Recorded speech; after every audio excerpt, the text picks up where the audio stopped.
La Sainte Famille, que la paix du Seigneur Jésus-Christ de Nazareth soit avec vous. Les saints, je crois que vous allez tous bien.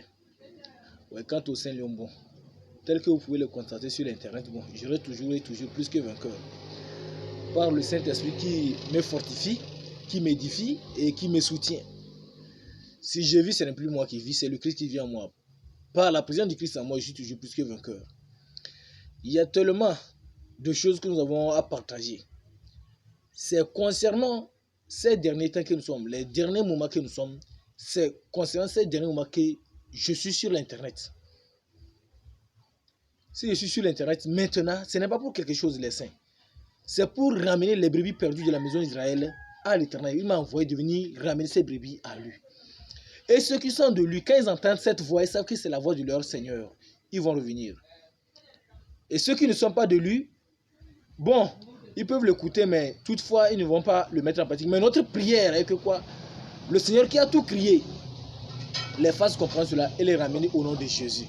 Parce qu'il a dit que quoi? Il est le sauveur du monde entier. Il n'a pas dit que le sauveur de seulement nous. Nous savons que dans sa parole, il dit que nul ne peut venir à lui si cela n'a pas été accordé par le Père. Bon, tout le monde a été... Ceux qui peuvent revenir au Seigneur, excusez-moi le français, tout le monde aujourd'hui peut revenir au Seigneur parce que cela a été accordé par le Père, que nous tous nous revenons au Seigneur. Cela a été accordé au Père, par le Père, que nous tous aujourd'hui nous revenons au Seigneur Jésus-Christ. Et par lui nous avons et nous aurons la vie. Ah oui, parce que l'évangile nous fait comme Dieu, car Dieu a tant aimé le monde. Dieu a tant aimé le monde. Donc le monde, tout le monde aujourd'hui est appelé à devenir fils de Dieu par le Christ. Donc il nous a tant aimés tous. Non pas moi seul, non pas toi seul. Pour que tu dises que personne ne peut aller si cela n'a pas été accordé par le Père.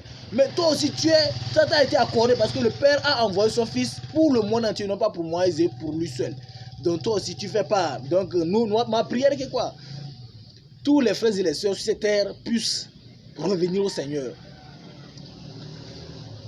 Et moi, je vais vous rappeler quelque chose. Quand tu viens au Seigneur déjà là, tu dis que ce n'est pas la grâce que l'on recevait. Si cette grâce a été soufflée et que tu es venu à lui là, sache qui tu es d'abord. Sache d'abord toi-même qui tu es, celui que tu es aujourd'hui. Parce que recevant le Christ en toi, tu dois savoir qui tu es. Recevant le Christ en toi, tu dois savoir maintenant qui tu es. Ah oui. Recevant le Christ en moi, moi je dois savoir qui je suis. Et je dois savoir comment marcher. Il y a beaucoup qui le disent et puis je peux croire d'une manière, mais d'autre part, c'est faux.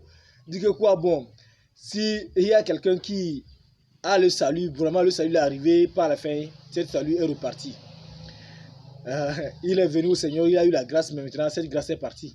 D'abord, sachez que le Seigneur n'appelle pas quelqu'un qui reparte encore. Ça, il n'y en a pas ça. Donc, on me pose la question selon la Bible. Donc, tu ne crois pas que quelqu'un peut être au Seigneur puis par la fin repartir? Je ne crois pas. Donc, ce n'est pas le Seigneur qui l'a appelé. Il s'est prétendu. Si c'est que le Seigneur t'a appelé, la grâce t'a soufflé. Cette grâce est parfaite. Dieu ne dit, il n'est pas un demi-dieu. Si t'a choisi, t'a choisi. Est-ce que vous comprenez? Donc, sachez qui vous êtes. Si vous êtes déjà par la grâce dans le Seigneur, sachez qui vous êtes. Nous sommes dans la fin des temps aujourd'hui. De long en large, il y a les pasteurs partout, les évangiles partout, les prophètes partout. On ne peut même plus parler de ça. Quand je parle, vous dites que le Seigneur lui est là sur l'internet pour condamner les pasteurs, pour condamner les prophètes. Je ne suis pas là pour condamner moi, mais je serai condamné. Si je suis en train de condamner moi-même, je serai condamné. Toute ma souffrance que je suis en train de traverser, je serai condamné moi-même. Donc je ne suis pas là pour condamner, mais je suis là pour vous dire les vérités selon le Saint-Esprit. On va fouiller un peu la Bible. Il dit que quoi? Rentrons dans l'évangile de 1 Jean. En allant vers l'Apocalypse, 1 Jean chapitre 4, les versets 1er allant. 1 Jean chapitre 4, les versets 1er allant, il dit que quoi? Bien-aimés, n'ajoutez pas foi à tout esprit, mais éprouvez les esprits pour savoir s'ils sont de Dieu. Car plusieurs faux prophètes sont venus dans le monde. Verset 2 dit, reconnaissez à ceci l'Esprit de Dieu. Tout esprit qui confesse Jésus-Christ venu en chair est de Dieu. Et tout esprit qui ne confesse pas Jésus-Christ n'est pas de Dieu. C'est celui de l'Antichrist dont vous avez appris la venue et qui maintenant est déjà dans le monde. Cette parole est une parole très certaine. D'abord, il dit que n'ajoutez pas foi à tout esprit. Hein. Quand je viens commencer à vous prophétiser quoi là, ne m'ajoutez pas foi d'abord. Cherchez à analyser, éprouver mon esprit, voir si mon esprit est de Dieu ou pas d'abord. Parce que plusieurs faux prophètes sont venus dans le monde. Si je viens dire, au nom de Jésus, au nom de Jésus, ne dis pas merci, non. Il faut rester tranquillement.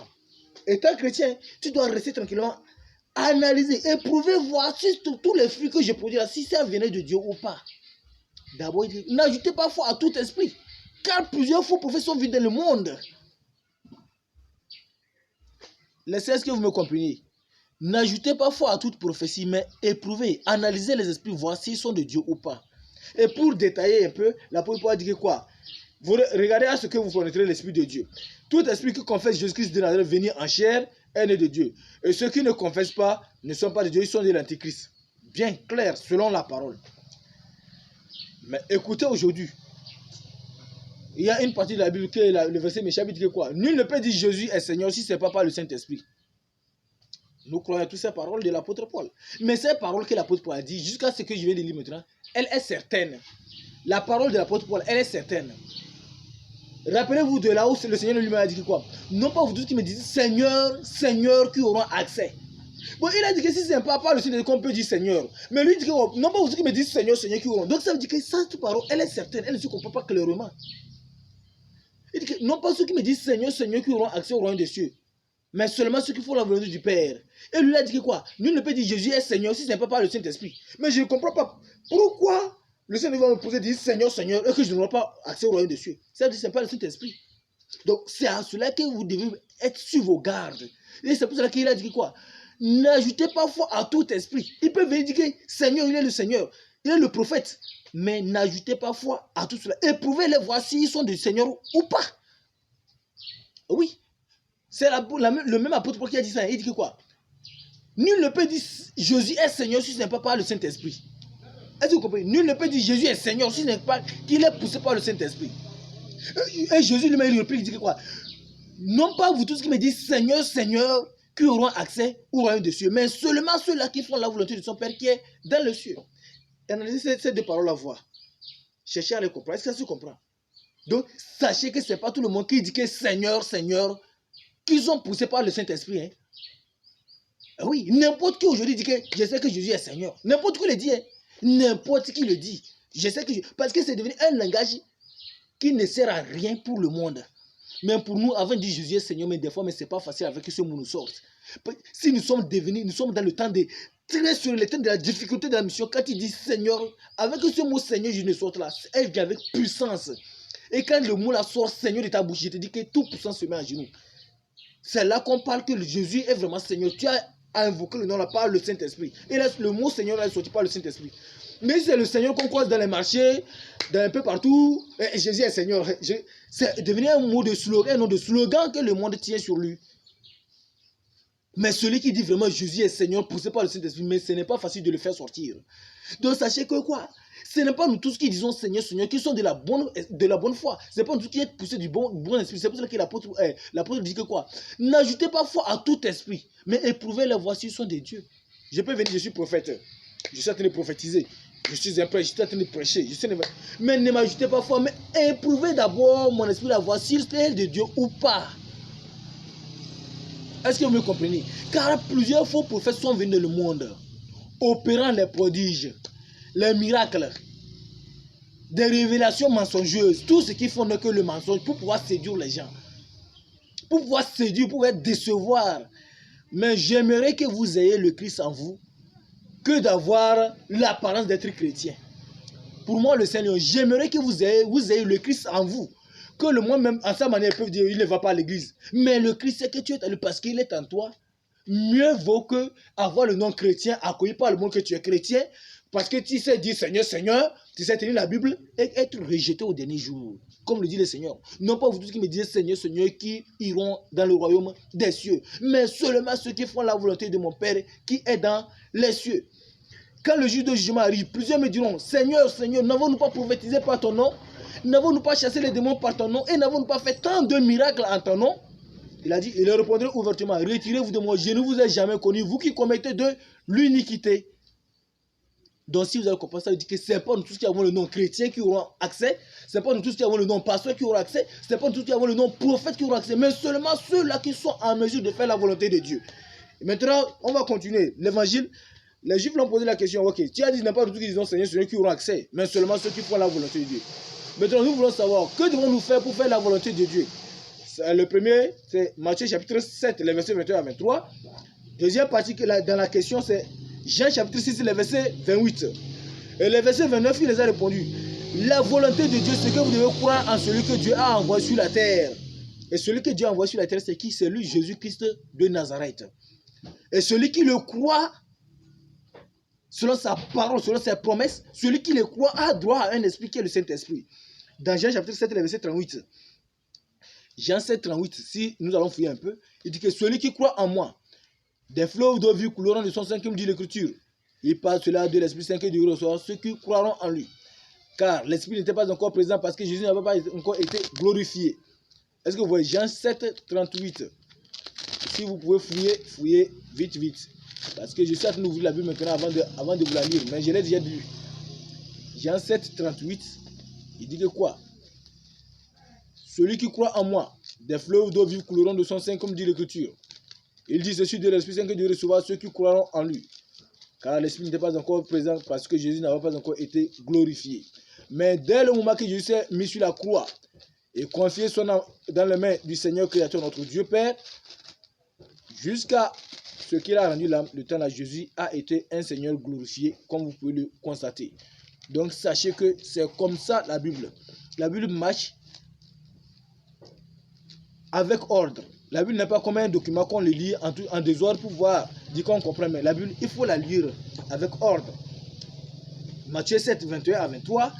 Jean 6, 28 à 29, selon la réponse, la question et la réponse. Et Jean 7, 38, 39, il dit que quoi? Celui qui croit en moi, des fleuves d'eau vive couleront de son sein, comme dit l'Écriture.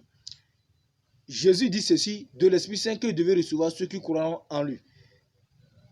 Car l'Esprit n'est pas encore été donné, parce que Jésus n'avait pas encore été glorifié. Mais dès le moment que Jésus a confié son âme dans les mains aux mains du Père et rendu son âme, ressuscité, dès le temps qu'il a rendu l'âme là, Jésus a été glorifié. Et moi ressuscité, et pour partir, il a dit, ne sortez pas, à moins que vous ne ressuscitez. Donc, le temps que le Seigneur est descendu, dès le jour là jusqu'à aujourd'hui, toi qui crois sincèrement de ton esprit, tu as droit à un esprit qui est le Saint-Esprit. Et quand tu reçois le Saint-Esprit, selon Romains 8, verset 9, vous n'êtes plus dans la chair, mais vous êtes dans l'esprit. Si du moins que l'esprit de Dieu habite en vous. Donc, tu vois, quand tu reçois le Saint-Esprit, ce n'est plus toi qui vis. Tes mouvements ne sont plus tes mouvements, c'est du Saint-Esprit qui est en toi. Tes actes ne sont plus tes actes, c'est du Saint-Esprit qui est en toi. C'est pour ça que la Bible nous dit dans l'évangile que quoi? Le vouloir et le faire nous vient du Seigneur. Donc faites-vous sans murmure ni hésitation. Pour faire, n'hésite pas et ne murmure pas. Car le vouloir et le faire t'est accordé par l'Esprit qui est en toi. Donc en faisant toujours, ne murmure pas, ni n'hésite pas. C'est pas toi qui veux faire, parce que l'Esprit du Père qui est en toi, qui t'aide à le faire. Il te pousse à le faire. C'est comme tu es manipulé, tu deviens un appareil manipulé par le propriétaire. Donc tes vouloirs et tes faits ne sont plus de toi, mais elles sont poussées par l'Esprit qui est en toi. C'est de la même manière, je vous donne un exemple de la terre. Bon, en tout cas, moi, je suis dans un pays du Nord. Dans notre parage, les gens parlent des sorciers. Bon, moi, en tout cas, moi, je n'appelle pas les sorciers parce qu'ils savent que ce n'est pas leur volonté. Ils sont poussés par une force maléfique. La personne, le diable l'utilise à appuyer la vie de son enfant, à détruire l'âme de son enfant. Après avoir fait cela, il revient derrière et commence à pleurer. J'ai tué mon enfant, j'ai tué mon... Est-ce que c'était sa volonté? Non, parce qu'il est manipulé, elle est utilisée, elle est guidée, elle est conduite par une force qui est obligée à faire ce qu'elle ne veut pas faire. Elle a tué son enfant, voilà qu'après ça, elle se revient en elle, commence à pleurer. Mon enfant est mort, mon enfant est mort, mon enfant... Mais ce n'est pas elle que le diable a utilisé parce que ce n'est pas sa volonté, mais parce qu'il y a un moteur en elle qui l'oblige à faire ce qu'elle-même ne veut pas faire. C'est de la même manière, quand nous croyons au Seigneur, nous avons droit à un Esprit Saint. Et quand nous recevons le Saint-Esprit, nous sommes maintenant dépendants de lui. Et l'Esprit Saint nous conduira dans toute vérité, dans toute justice et dans tout amour, dans toute piété. Les œuvres du Seigneur, nous le ferons par l'Esprit Saint en nous. Mais sans le Saint-Esprit en nous, on ne peut pas faire la volonté de Dieu. Nous serons les chrétiens de l'apparence et non pas les chrétiens au Seigneur. Nous serons ceux qui vont à l'église, non pas des vrais chrétiens. Donc, c'est l'Esprit Saint en nous qui nous rend des vrais chrétiens, qui nous fait voir que nous sommes des enfants de Dieu. Mais sans le Saint-Esprit en nous, on ne peut pas, on ne pourra pas et on n'est jamais enfant de Dieu. Est-ce que vous me comprenez? Donc, tous ceux qui restent un peu partout confessés, je suis chrétien, je suis pasteur, je suis missionnaire, c'est très bon de l'être. C'est très bon de l'être. Mais éprouvez-les d'abord. Est-ce qu'ils sont vraiment envoyés par le Saint-Esprit?